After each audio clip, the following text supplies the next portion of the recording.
ಇನ್ನು ಒಬ್ಬರಾದ ಮೇಲೆ ಒಬ್ಬರು ಮಾತಾಡ್ತಾ ಇದ್ದಾರೆ ನೋಡಿ. ಸಿದ್ದರಾಮಯ್ಯರ ಪರವಾಗಿರುವಂಥವ್ರು ಸಿದ್ದರಾಮಯ್ಯರ ಪರವಾಗಿ ಬ್ಯಾಟಿಂಗ್ ಬೀಸಕ್ಕೆ ಶುರು ಮಾಡಿದರು. ಸಿದ್ದರಾಮಯ್ಯ ತ್ಯಾಗ ಮಾಡಲ್ಲ, ತ್ಯಾಗ ಮಾಡುವಂಥ ಪ್ರಶ್ನೆನೂ ಕೂಡ ಬರಲ್ಲ. ಇದು ಅಶೋಕ್ ಪಟ್ಟಣ್ ಹೇಳಿರುವಂಥ ಮಾತು. ಅಶೋಕ್ ಪಟ್ಟಣ್ ಹೇಳಿ ಕೇಳಿ ಸಿ ಎಂ ಅವರಿಗೆ ತುಂಬ ಆಪ್ತ.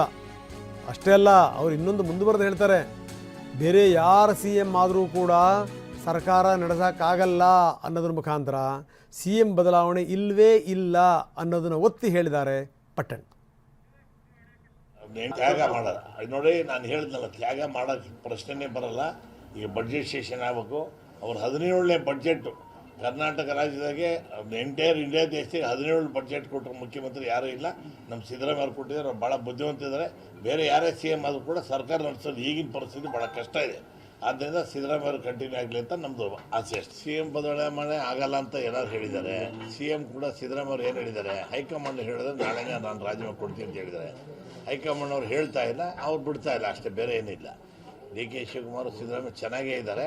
ಆದರೆ ರಾಹುಲ್ ಗಾಂಧಿ ಸಿದ್ದರಾಮಯ್ಯ ಒಳ್ಳೆ ಆಡಳಿತ ಕೊಡ್ತಾ ಇದ್ದಾರೆ. ಇನ್ನು 3 ವರ್ಷ ಅವರೇ ಆಡಳಿತ ಕೊಟ್ಬಿಟ್ರೆ ನಮ್ಮ ರಾಜ್ಯಕ್ಕೆ ಸ್ವಲ್ಪ ಚೆನ್ನಾಗಾಗ್ತದೆ. ಆಮೇಲೆ ಬೇಕಾದ್ರೆ ಡಿ ಕೆ ಶಿವಕುಮಾರ್ ಆಗಲಿ ಅನ್ನೋ ಭಾವನೆ ಎಲ್ಲ ಶಾಸಕರ ಹತ್ರ ಇದೆ.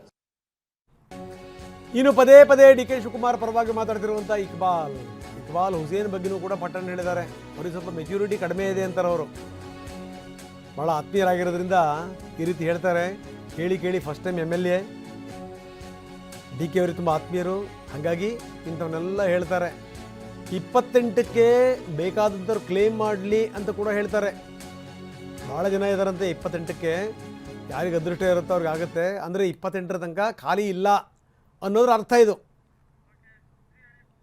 ಸಿ ಎಂ ಬದಲಾವಣೆ ಆಗಲ್ಲ ಅಂತ ಏನಾದ್ರು ಹೇಳಿದ್ದಾರೆ. ಸಿ ಎಂ ಕೂಡ ಸಿದ್ದರಾಮಯ್ಯ ಅವರು ಏನು ಹೇಳಿದ್ದಾರೆ, ಹೈಕಮಾಂಡ್ ಹೇಳಿದ್ರೆ ನಾಳೆ ನಾನು ರಾಜೀನಾಮೆ ಕೊಡ್ತೀನಿ ಅಂತ ಹೇಳಿದ್ದಾರೆ. ಹೈಕಮಾಂಡ್ ಅವ್ರು ಹೇಳ್ತಾ ಇಲ್ಲ, ಅವ್ರು ಬಿಡ್ತಾ ಇಲ್ಲ, ಅಷ್ಟೇ, ಬೇರೆ ಏನಿಲ್ಲ. ಡಿ ಕೆ ಶಿವಕುಮಾರ್ ಸಿದ್ದರಾಮಯ್ಯ ಚೆನ್ನಾಗೇ ಇದ್ದಾರೆ. ಇಕ್ಬಾಲ್ ಹುಸೇನ್ ಅವ್ರಿಗೆ ಪಾಪ ಇನ್ನೂ ಫಸ್ಟ್ ಟೈಮ್ MLA ಆಗಿದ್ದಾರೆ. ಅವ್ರಿಗೆ ಮೆಚ್ಯೂರಿಟಿ ಕಮ್ಮಿ ಇರೋಂಗೆ ಕಾಣ್ತದೆ. ಮಾಡಿದ್ದಾರೆ ಅವ್ರ ಆಸೆ. ಅವ್ರು ಡಿ ಕೆ ಶಿವಕುಮಾರ್ ಅವ್ರು ಭಾಳ ಆತ್ಮೀಯರು ಇದ್ದಾರೆ, ಹಂಗೆ ಹೇಳಿದ್ದಾರೆ ಅಂತ ಕಾಣುತ್ತೆ. ನನಗೂ ಡಿ ಕೆ ಶಿವಕುಮಾರ್ ನಾವೇನು ಆತ್ಮೀಯರು, ನಾವೆಲ್ಲ ಮಾಡಿದ ಹಳೆ ಸ್ನೇಹಿತರೇ.